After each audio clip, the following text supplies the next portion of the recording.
Assalamualaikum warahmatullahi wabarakatuh. Perkenalkan, nama saya Yunisa Prismasari dari kelas 10 Akuntansi Keuangan Lembaga nomor absen 32. Di sini saya akan menyampaikan materi mengenai evaluasi perkantoran. Istilah evaluasi berasal dari bahasa Inggris yaitu evaluation.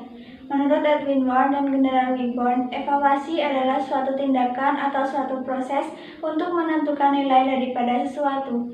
Evaluasi merupakan suatu tindakan yang dilakukan oleh seorang evaluator terhadap suatu peristiwa atau kejadian.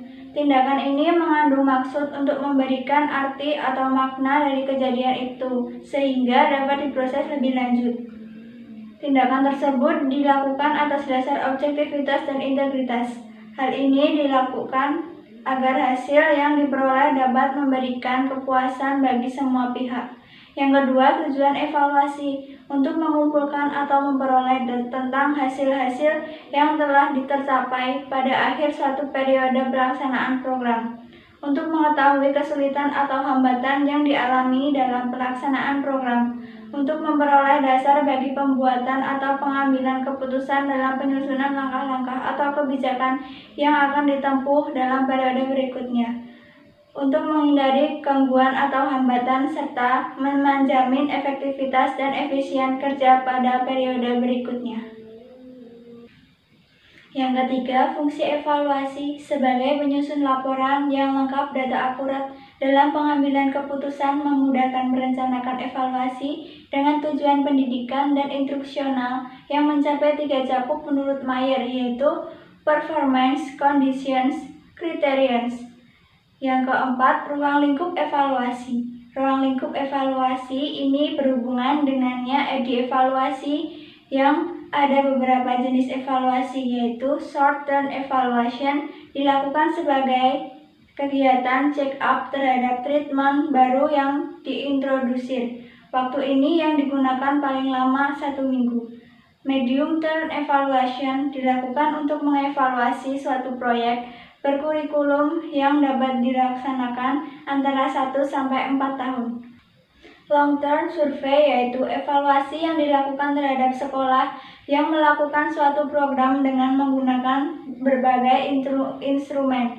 Tujuannya adalah mengumpulkan data secara terus-menerus tentang standar pencapaian tujuan pembelajaran di semua tingkat dan semua bidang pembelajaran.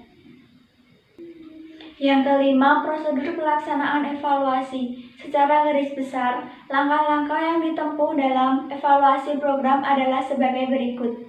1. Identifikasi tujuan, menciptakan situasi yang kondusif agar kegiatan evaluasi dapat terlaksana dengan baik, merencanakan kegiatan evaluasi itu sendiri, yaitu identifikasi hal-hal yang menjadi fokus program. 2. Mengadakan identifikasi terhadap indikator pencapaian tujuan. 3. Menentukan kriteria atau standar yang akan digunakan untuk mengukur keberhasilan program. 4. Menciptakan atau menyusun instrumen yang akan digunakan untuk mengumpulkan data.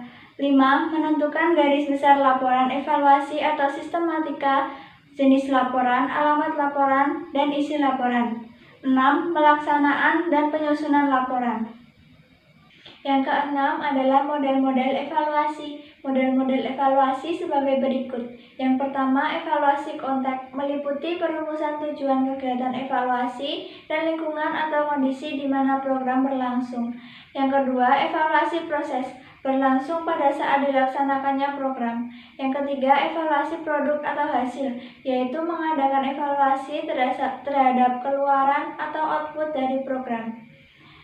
Yang ketujuh, prinsip-prinsip evaluasi. Prinsip-prinsip evaluasi yaitu 1. Prinsip efisien, 2. Prinsip pengelolaan, 3. Prinsip pengaturan tugas, 4. Prinsip kepemimpinan yang efektif, 5. Prinsip kerjasama. Sekian dari saya, kurang lebihnya mohon maaf. Wassalamualaikum warahmatullahi wabarakatuh.